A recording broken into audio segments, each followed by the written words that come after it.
আসসালামু আলাইকুম। আজকে সবাইকে স্বাগতম জানাচ্ছি ফটোশপের আরো একটি নতুন টিউটোরিয়ালে। আজকের এই টিউটোরিয়ালে আমরা শিখব কিভাবে ফটোশপে ফটোকে বিভিন্ন ধরনের পেন্সিলের স্কেচ দেয়া যায়।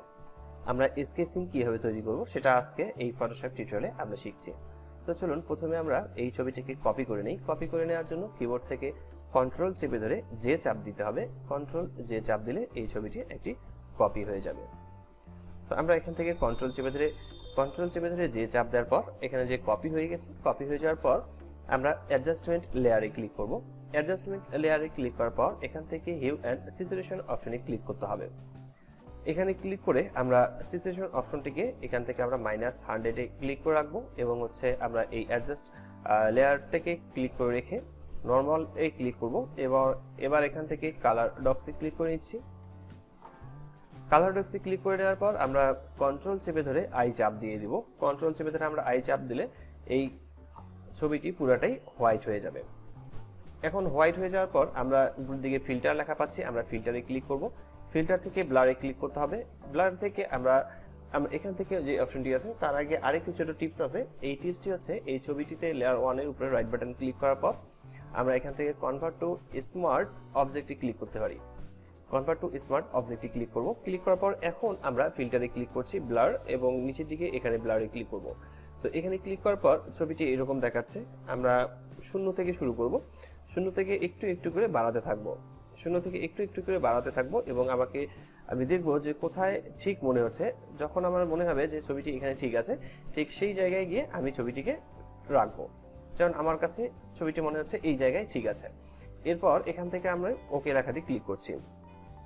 ওকে লেখাতে ক্লিক করার পর এখন আমরা স্মার্ট যে ফিল্টারটি নিয়েছিলাম সেটা নিয়ে একটি সুবিধা হচ্ছে যে এই জায়গায় কালো বেশি হয়ে গেছে সেই জায়গাগুলোকে আবার ঠিক করে দেওয়া যাবে এবং এখান থেকে এডিট করা যাবে। আমরা এই স্মার্ট ফিল্টার অপশনটিতে ক্লিক করছি। ক্লিক করার পর আমরা ব্রাশ টুলে ক্লিক করব। ব্রাশ টুলে ক্লিক করার পর একটা বিষয় মনে রাখতে হবে, সেখানে হার্ডনেসটা অবশ্যই এখান থেকে 0 থাকতে হবে এবং এটা 300 থাকলেও 300 থাকবে অথবা যে কোনো একটা সাইজ থাকতে পারে। তো এখান থেকে হার্ডনেসটা অবশ্যই 0 রাখতে হবে। এরপর এখান থেকে অপাসিটি 100 থাকবে এবং ফ্লো এখান থেকে 25, 26 অথবা 30 এর মধ্যে রাখবো আমরা। আমি এখানে 24 এর মধ্যে রাখছি। এরপর নিচের দিকে কালার অপশনটি একটু মনে রাখতে হবে যে উপরে কালো কালারটা উপরের দিকে থাকবে এবং সাদা নিচের দিকে থাকবে। এখন যদি আমরা উপরের দিকে থেকে এই দিকে যেই জায়গাগুলোতে কালো অনেক বেশি হয়ে গেছে সেই জায়গাগুলোকে আমরা এখান থেকে ক্লিক করে করে ঠিক করে নিতে পারবো। যে জায়গাতে কালো বেশি মনে হচ্ছে সেই জায়গাগুলোতে আমরা এখান থেকে ঠিক করে নিতে পারছি। তো এটা কাজ করে নেওয়ার পর এখন যে কাজটি করতে হবে সেটি হচ্ছে কিবোর্ড থেকে, যেমন এটাকে আমরা একটা স্ন্যাপশট নেব।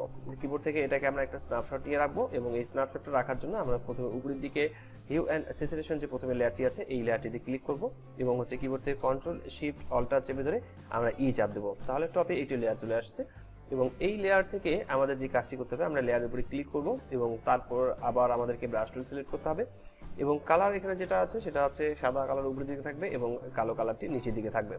তো এখান থেকে ফ্লো অবশ্যই কম থাকবে আর এখান থেকে হার্ডনেসটাকে একটু আমরা বাড়িয়ে নেব। আমরা অল্প একটু বাড়িয়ে নিচ্ছি। তো এরপর আমরা যে কাজটি করব ছবিটাকে একটু জুম করে নিই। জুম করে নেওয়ার পর এখান থেকে সাইটের এই যে অপশনগুলো রয়েছে, সাইটের যে দাগগুলো রয়েছে এগুলোকে আমরা এখান থেকে ইরেজ করে নেব। এই সাদা অংশে যে অপশন চলে আসছে এগুলো আনওয়ান্টেড যেগুলো দাগ চলে আসছে সেগুলোকে আমরা এখান থেকে ইরেজ করে নিচ্ছি। একটু সময় নেব, একটু ধীরে ধীরে এখানে আমরা এগুলোকে ইরেজ করে নেব। তো এটাকে ইরেজ হয়ে গেছে। এটাকে ইরেজ করে নেওয়ার পর এখন আমরা যে কাজটি করব সেটি হচ্ছে আমরা ছবিটিকে যে কাজটি করব সেটা হচ্ছে নিচের দিকে আবার অ্যাডজাস্টমেন্ট লেয়ারে ক্লিক করব। এরপর এখান থেকে লেভেলসে ক্লিক করব।